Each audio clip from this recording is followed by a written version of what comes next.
મિત્રો આપણી સાથે અત્યારે કાજલબેન છે, જેઓને L4 L5 માં રેડિયેટિંગ પેઇન હતું, એને હિસાબે એને ખૂબ જ તકલીફ થતી હતી.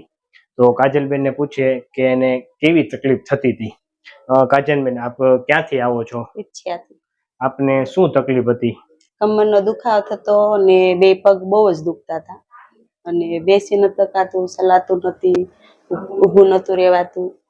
હવે સારું છે ઘણું. અને આ કેટલા સમયથી તકલીફ હતી? 6 મહિના થયા. 6 મહિના. તમે 6 મહિનામાં દવા કેવું કઈ લીધેલું ક્યારે કે? હા, પેલા લીધી દવા, MRI કરાવ્યો, એક 5,000 નું ઇન્જેક્શન લેવડાવ્યું, તો કઈ ફેર નથી. ફેર નતો. પછી તમને કઈ કીધું હતું ઓપરેશન નું? હા, ઓપરેશન નું કીધું હતું. ઓપરેશન નું કીધું હતું? હા, કીધું. અને ત્યારે તકલીફમાં શું શું થતું હતું? આમ પગમાં કઈ ખાલી ચડે એવું કઈ? ખાલી ચડે, ઝંઝણાટ આવે, આમ ખાલી ઊભું ન રહેવાય, થોડીક વાર તો માન ઊભું રહેવાય. કેટલા સમય સુધી તમે ઊભા રહેતા? 5 થી 10 મિનિટ. એમ. અત્યારે હવે ઓકે, હા. હવે આમ ઊભા રહેવામાં કઈ તકલીફ થાય છે હવે? ના, હવે કઈ તકલીફ નથી થતી. સરસ. લો, એકચ્યુઅલી તમને L4 L5 ની ગાદી છે ને, બહાર વી આવી ને ફાટી ગઈ હતી, એને ટીયર કહેવાય. પણ તમે થોડુંક ધ્યાન રાખ્યું, આરામ કર્યો, એની હિસાબે તમને સાવ ઓકે થઈ ગયું. હવે આમ તમે બધું કામ કરી શકો છો કે? બધું. હવે કઈ તકલીફ નથી થતી ને?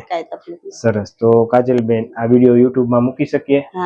તમે શું કહેવા માંગશો? ઘણા બધા આવા પેશન્ટોને ઓપરેશનની સલાહ આપેલી હોય, તો આ દવા, ઇન્જેક્શન, ઓપરેશન વગર તમને જે સારવાર કરી કાયરોપ્રેક્ટિક પદ્ધતિથી, તો આ સારવાર લેવાય કે? હા, લેવાય. તો તમે શું સંદેશો આપશો આ YouTube ના માધ્યમ દ્વારા?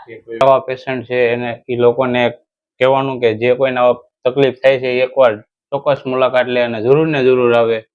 100% એનું રિઝલ્ટ છે અને રિઝલ્ટ મળશે તમને 100%. એકવાર જરૂર તમે મુલાકાત લેજો. Thank you. છોડો શરીર લૂઝ, શરીર ઢીલું નહીં ગયો. હા, ઓકે. હા, લૂઝ રાખો, શરીર લૂઝ. ઓકે, શરીર લૂઝ. ઊંડો શ્વાસ લો, છોડો, શરીર ઢીલું રાખજો. હાથ નો છોડતા. ઓકે, હા, લૂઝ રાખજો માં. ઓકે.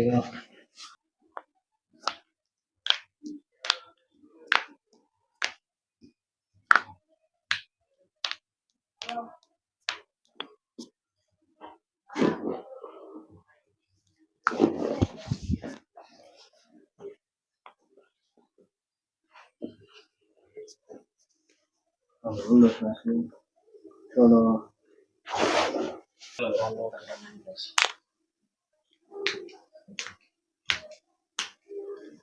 રિલેક્સ રાખો.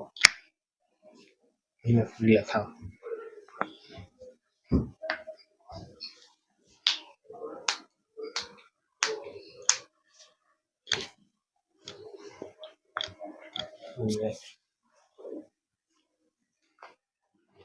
ઓકે.